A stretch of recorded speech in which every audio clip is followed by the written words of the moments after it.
relaxation. Listen yan. Listen yung muscle relaxation. Dalawa lang dapat. Okay. Sige, next. So, again, ulitin ko. So, when you talk about sedative hypnotics, so meron tong dalawang pinaka-effect. Meron siyang sedative effect at saka hypnotic effect. Yung muscle relaxant kasi hindi siya lahat eh. Kumbaga may ilan lang eh. So, kaya let's remove it.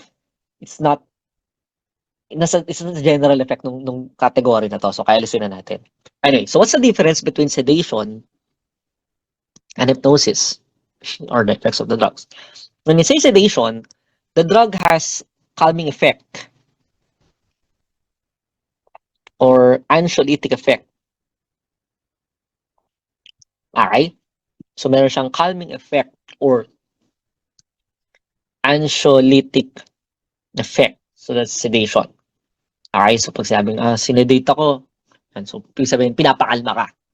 Hypnosis, it means drowsy. Okay? So, nag-i-induce siya ng drowsiness, no? Nakakaantok. Okay? Nakakaantok yung drug. Okay? It promotes sleep. It encourages sleep. Okay? That's hypnosis. So, usually, it is associated with increasing the dose no, nitong drugs na under this category. Anyway, baba tayo. So, there are 3 types ng sedation. Okay? May tinatawag na minimal sedation or conscious sedation. Then, there's this moderate sedation and deep sedation. Doon mo tayo sa minimal or conscious sedation. So, when you talk about minimal or conscious sedation, sabi dyan, relieves anxiety. So, nandun yung word na conscious sedation. So, it means na gising yung patient. The patient is awake. Like, for example, Doc, I want my 3rd molars to be removed. But I want to be awake during the process of removal. Okay, kaso, natatakot ako, Doc eh. So, gusto ko alisin yung 3rd molars ko. Gusto ko gising ako. Kaso natatakot ako eh. Kinakabahan ako eh. Kaso gusto ko palis kasi very painful na. Okay. O sige. So, ito yung para sa'yo. So, conscious sedation. So, awake ka, pakakalmahin ka lang ng gamot. Okay, that's minimal or conscious sedation. So, the drug be given to you, usually low dose lang yun, just to produce that calming effect. Next, moderate sedation. Now, in moderate sedation, the patient already has depressed na consciousness, meaning tulog po yung patient. That's moderate. But, sabi dyan, the patient can still respond to external stimuli like tactile or verbal. So, ibig sabihin, in moderate sedation, the patient is already sleeping or half asleep, half awake. Okay, when you talk to the patient, sumasagot. Okay? So, kanya natutulog. Pag ginalog mo ng konti, Dok, okay ka lang? Sasagot siya, okay lang. Matutulog na ulit. Okay? Parang nga na. So, gising yung patient, pero pag ginalaw mo, makakatulog ulit siya. Ay, pag ginalaw mo, tulog yung patient, pero pag ginalaw mo, magigising siya, tapos matutulog siya ulit. So, that's moderate sedation. Okay? In deep sedation, same, tulog yung patient. So, depressed yung consciousness, but the patient only responds to painful stimulus or yung repeated stimulus. So, basically, more deeper yung effect ng sedative drug dito. You cannot easily wake the patient. So, usually, kailangan painful, etc. Ibig sabihin, when we sedate the patient can still feel something. So, sedation is not the same as anesthesia, okay? Kasi this is a common misconception. Magkaiba po ito. Pag sinedate mo yung patient at i-odontectomy mo, hindi ka naglagay ng anesthesia, hiniwa mo bigla, susuntukin ka nun. Magigising yung masakit yun eh. Sabay matutulog na lang siya ulit. Okay? So, kailangan mo pa rin mag-introduce ng local anesthesia, ha? Okay? Iba po yung sedation, pampatulog lang ito. So, sedation, dinedepress lang yung consciousness. Okay? For calming effect. But you still need to give anesthesia. And sedation is also different from general anesthesia, ha? Kasi this is a common na kinalilito din. Iba ang sedation sa general anesthesia. Okay, dadaan natin. Okay, next. Kababa tayo dito. classification ng sedative hypnotics. So, sedative hypnotics can be classified into two. You have barbiturates and you have the non-barbiturates na tinatawag. So, let's talk about first the barbiturates.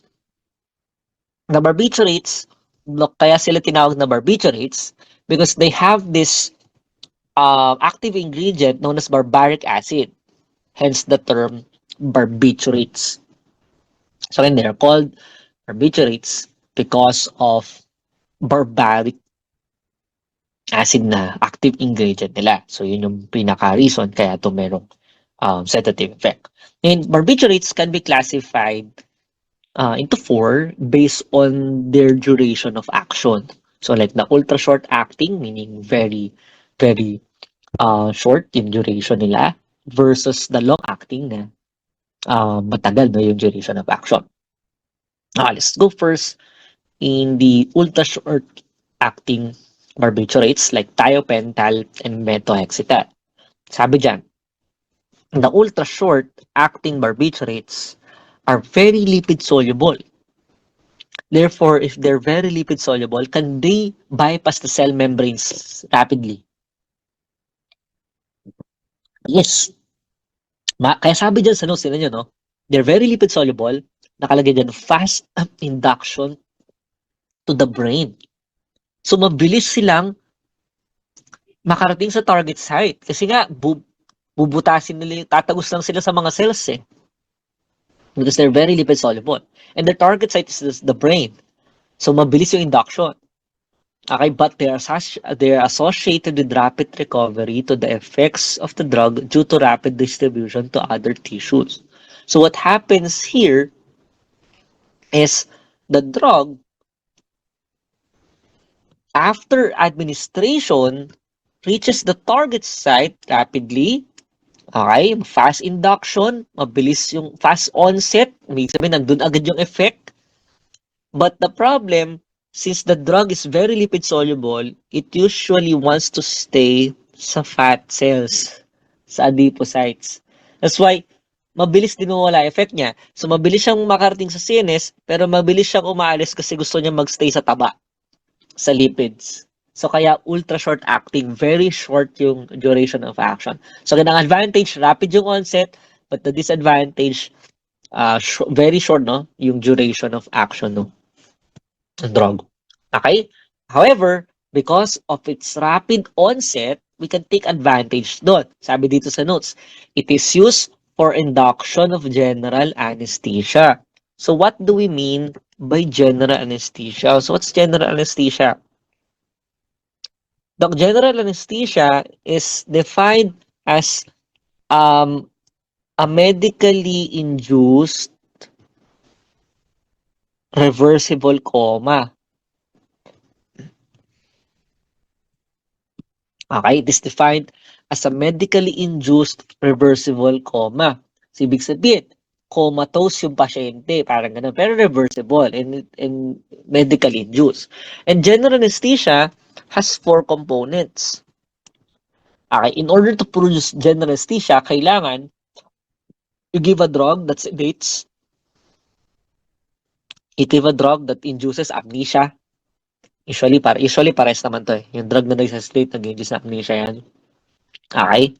Then you need a muscle relaxant na drug. And you need analgesia. So when you can give these four at the same time in a patient, the patient will go in a state known as general anesthesia. Okay? So again, may four components siya. So, balik tayo dito. So, si ultra short acting barbiturates, ito po yun, ginagamit siya para dito. Okay? So, ginagamit siya pang induce ng GA kasi patutulugin muna yung patient eh. Tapos, tsaka introduce yung ibang drugs. Okay? So, kaya ginagamit siya pang induce. When say induce, pansimula lang. Okay, siya yung ginagamit. But, dadagdagan pa yan ng muscle relaxant at tsaka analgesic agent. Okay, next. Baba tayo. So, the general anesthesia has several stages. This is described by Guedel. So, itong apat po na to, tinatawag to na Guedel's stages of general anesthesia. Ano nga, wala sa notes eh. So, then we call this as Guedel's stages of general anesthesia. So, Wedel's stages of general anesthesia. And in Wedel's stages ng general anesthesia, so again, we have stage 1, stage 2, stage 3, stage 4. Okay. So these stages may overlap, ano? Okay, ano i-discuss natin? What do you mean by these stages? Doon tayo sa stage 1 muna. So in stage 1, ito yung stage na the patient is still conscious. So when you administer general anesthesia, gising pa yung patient, pero nandun din sa katawan niya, stage 1 yun. And usually, sabi sa notes, nagkakaroon ng amnesia yung patient, at saka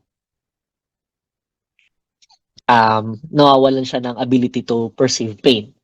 Okay, so when these drugs are being introduced, lalo na kung binigay na yung analgesic drug, at saka yung pang-sedate niya. So again,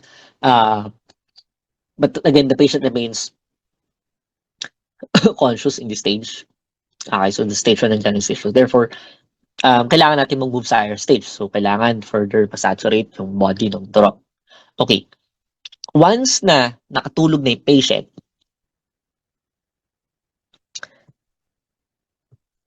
doon na po nag-start yung stage 2. Okay? So, you already know that the stage of general anesthesia, stage 2 na if unconscious na yung patient. And sabi sa notes, this is the stage of delirium. Nakakatakot yung pangalan, no? Delirium. Okay, bakit?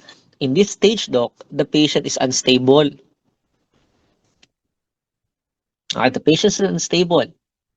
Reflexes are active. Ibig sabihin, kahit tulog po si patient, pag say kunyari sa oral cavity, no, sinundot mo yung throat niya, magagag pa rin yung pasyente. Gets? So, delikado yun. Kasi habang may ginagawa ka, gumagalaw yung pasyente mo, nagre-react siya. Tulog lang, pero may reflexes. So, ayaw natin yung stage na to. Okay, this is bali unstable yung patient dito. Anesthesiologists do not want this stage. They want to skip. Okay, itong stage na to. So gusto nilang tinatalunan to. Ang gusto nilang ma-reach is yung stage 3 ng general anesthesia. Okay? Ito yung desirable stage na tinatawag. Okay? Sabi dito sa notes, stage of surgical anesthesia. So, ibig sabihin, from stage 1, so gusto natin talunan tong stage 2, diretso na agad ng stage 3. That's why you want that the drugs for general anesthesia has a rapid or slow onset. Anong gusto mo? You want a drug with rapid or slow? Okay. So, you want a drug with the rapid onset of action. Tama? In order to skip yung stage 2, from stage 1, jump na agad to stage 3. And in stage 3, the patient here is more stable. Wala nang reflexes dito, Doc. Ito yung kahit hiwain mo yung pasyente, buksan mo yung tiyan, galawin mo yung laman loob niyan, wala nang pakialam yung pasyente. Okay? Assuming tama rin yung dosing ng drug, hindi nagbabago, na may maintain siya. So ito yun. Then after that, ayaw na natin, we do not want to reach stage 4, okay? Because stage 4 is stage of respiratory depression. Okay, mag-stop yung respiration ng patient dito. So we want to maintain the dose dun lang sa may stage 3. Okay? So these are the stages of general anesthesia. Next, ba tayo? Short acting. Example of short acting barbiturates are secobarbital and pentobarbital. Okay, so ito naman yung mga short acting, commonly ginagamit sila for insomnia. And short lang kasi inumin mo lang para makatulog ka. Tapos bukas na ulit. Okay? Then also we have the intermediate acting like the amobarbital and the butabarbital also for insomnia.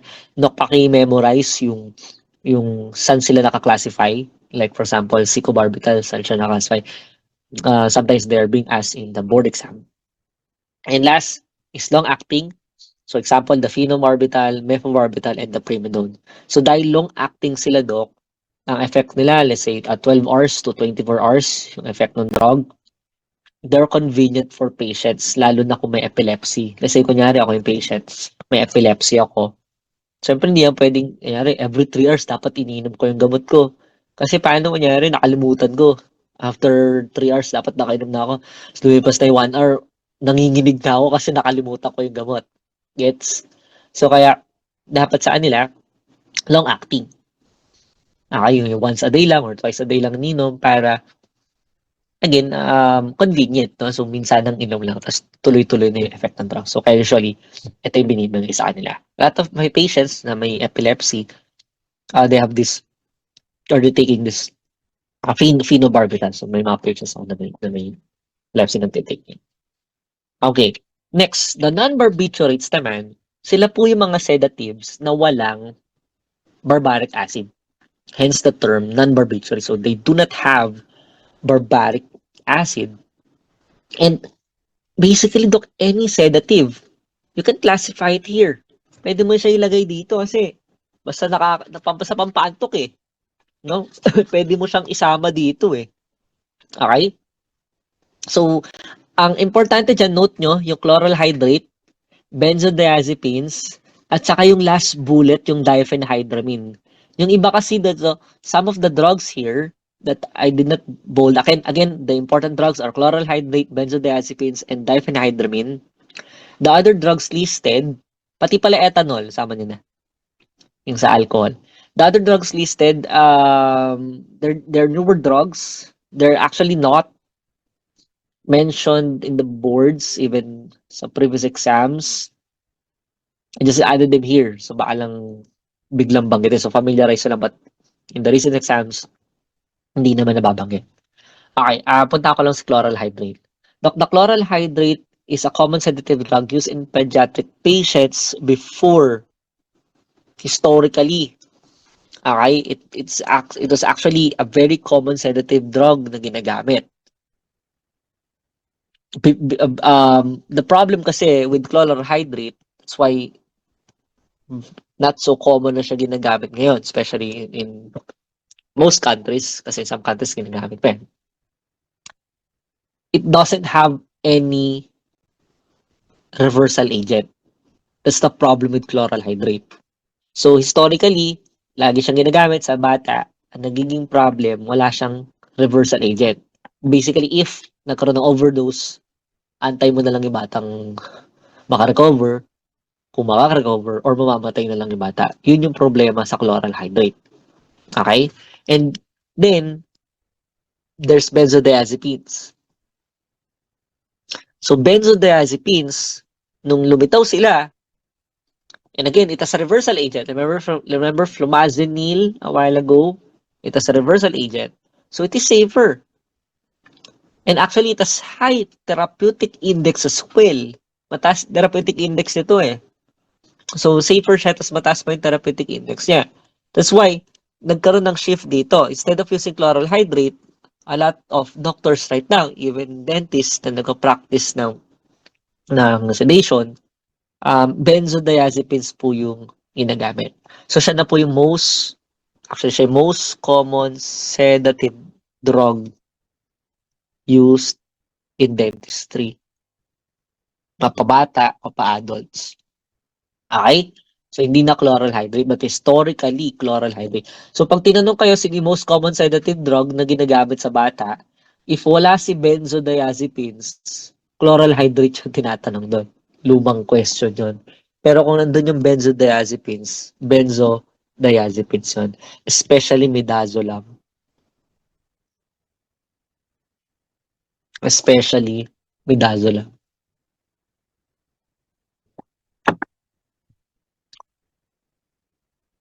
Okay? Yeah. Next, let's go to their mechanism of action. Okay, so mechanism of action of this sedatives natin, sabi dyan, they affect the reticular activating system or the RAS. Guys, the reticular activating system or yung RAS, it is one of the regulators of the sleep-wake cycles natin. So think of it as para siyang, remember the melatonin and serotonin? Ay, wala. Remember melatonin and serotonin? So, nag-regulate ng sleep-wake cycles natin. RAS is also one of those regulators. And these sedatives, so, yun yung target site, no, na itong sedative drug natin. Doc, what if both po nasa choices? Teka, you're talking about here the chloral hydrate, no, and benzodiazepines. If both yung nandun, go for the benzodiazepines. Kasi hindi na nga ginagamit yung chloral hydrate talaga ngayon. So, benzos na yung ginagamit natin. Okay? Next, balik tayo dito. Also, the sedative, sabi dyan sa second bullet, they activate the GABA receptors, which increase inhibition of the different parts of the CNS. Okay, Doc, yung GABA receptors, present yan sa brain natin. These are inhibitory in nature. Okay? And kaya siya tinawag na GABA kasi these receptors, so the receptor, may nagbabind dyan na GABA. So may molecule ng GABA. So GABA refers to gamma amino butyric acid. Okay, so GABA means gamma aminobutyric acid. Okay? And GABA, so which is also this is a kind of neurotransmitter, it is actually the most common inhibitory neurotransmitter.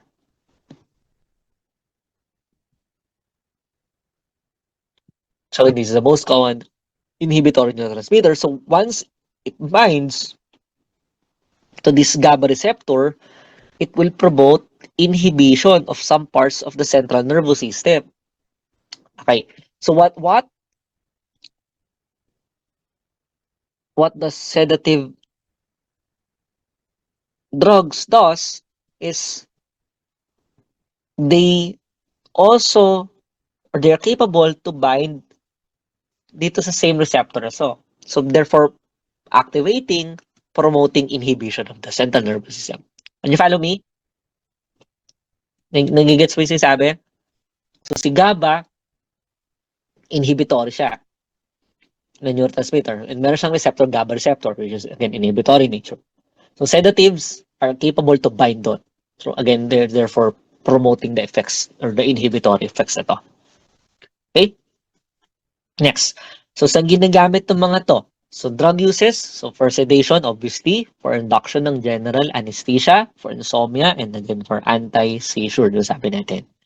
And first effects, drug dependence. Nakaka-addict po ito mga to.